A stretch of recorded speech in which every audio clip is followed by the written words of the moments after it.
big question that those spectacular developments raise is, will AI make us obsolete, or will AI replace most of our jobs?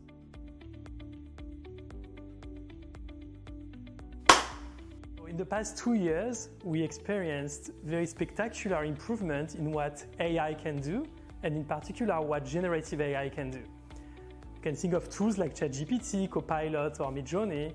Those tools are now able to do tasks that we saw were completely protected from automation. Tasks that are very creative, tasks that require some skills, including analytical skills. So the big question that those spectacular developments raise is, will AI make us obsolete, or will AI replace most of our jobs? Now, how do we answer this question?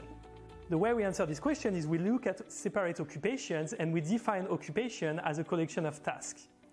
An occupation is made of several things that we do every day.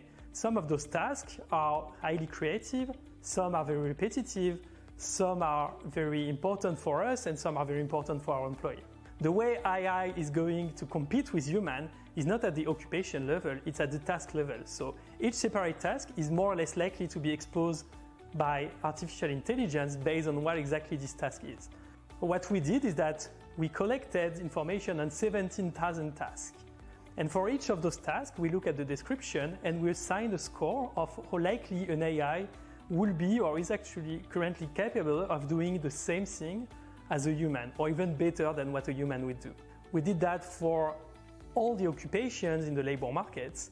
And what we found is that at the end of the day, there's very few occupations for which all of the tasks, or a very large majority of tasks, are actually exposed by AI. If you think, for example, of a photographer is someone who is going to be directly impacted by tools like Midjourney or generative AI more generally. But a photographer is not only producing, editing photography or generating the background of the photography. A photographer is also trying to capture a moment, discussing with his model, setting a world setup for his photography.